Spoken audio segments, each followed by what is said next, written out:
నేటిదిన వాక్య ధ్యానం కొరకు book of Micah chapter 7 words 18.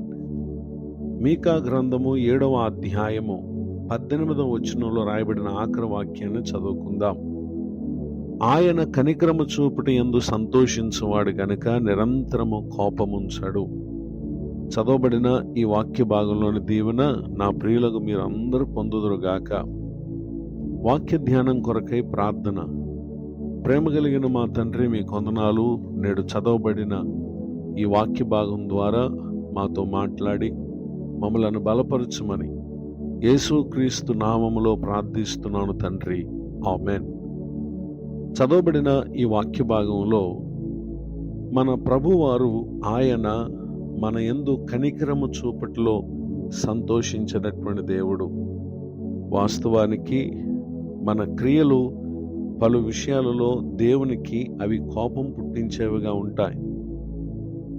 నిశ్చయముగా మన యందు ఆయన కోపము చూపుట ద్వారా అది దేవునికి ఎంతమాత్రం కూడా సంతోషం కాదు గనుక, ఆయన కనికరము చూపుట యందు సంతోషించేటటువంటి దేవుడు గనుక నిరంతరము కోపం ఉంచాడు అనేటటువంటి విషయాన్ని ఇక్కడ మనం చూస్తున్నాం. ఆయనను గూర్చి book of Exodus chapter 34 verse 6-7,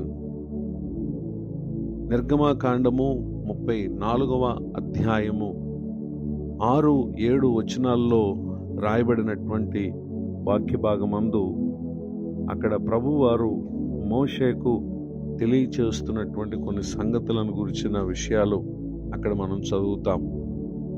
అతని ఎదుట యెహోవా అతన్ని దాటి వెళ్ళుచు, యెహోవా కనికరము, దయ, దీర్ఘశాంతము, విస్తారమైన కృపా సత్యములు గల దేవుడైన యెహోవా ఆయన 1000 మందికి కృపను చూపుచు దోషమును, అపరాధమును, పాపమును క్షమించును గాని ఆయన ఏమాత్రము దోషులను నిర్దోషులు ఎంచక 3-4 తరములకు తండ్రుల దోషమును కుమారుల మీదకిని, కుమారుల మీదకిని రప్పించునని ఇక్కడ ప్రకటన చేయటం మనం గమనించగలం.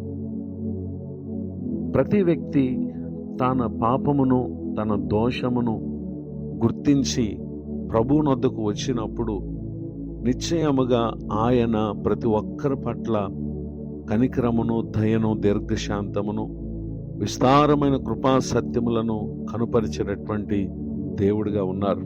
కనుకనే నాడు ప్రవక్త అయినటువంటి మీకా గారి ద్వారా దేవుడు తన ప్రజలకు ఈ విషయాలను తెలియజేస్తూ ఉన్నారు. ఈ మాటలు వింటున్న నా ప్రియ సహోదరి సహోదరులు, మనము ఏ ఏ విషయాలలో ప్రభు దృష్టికి మనం పాపం చేసిన వారముగా, ఆయన దృష్టికి దోషులంగా, వాక్యానికి అవిధేయులంగా మనం ప్రవర్తిస్తూ ఆయన కోపమునకు కారణంగా మనం ఉన్నామో వాటన్నిటిని కూడా మనము విడిచిపెట్టి ప్రభు తట్టునకు చూస్తే నిశ్చయముగా ఆయన మన యందు కనికరము చూపుట యందు సంతోషించేటటువంటి దేవుడు గనుక నిరంతరము కోపముంచక ఆయన మన యందు జాలిపడేటటువంటి దేవుడిగా ఉన్నారు అనేటటువంటి విషయాన్ని తెలియచేయటానికి సంతోషిస్తున్నాను. పరిశుద్ధ గ్రంథంలో రాయబడిన ఒక సంఘటనను మనం పరిశీలన చేసినట్లయితే అక్కడ దేవుడు తన ప్రేమను ఈ సంఘటన ద్వారా మనకు తెలియజేస్తా ఉన్నారు. Gospel of Luke chapter 15 words 18, 19, 20.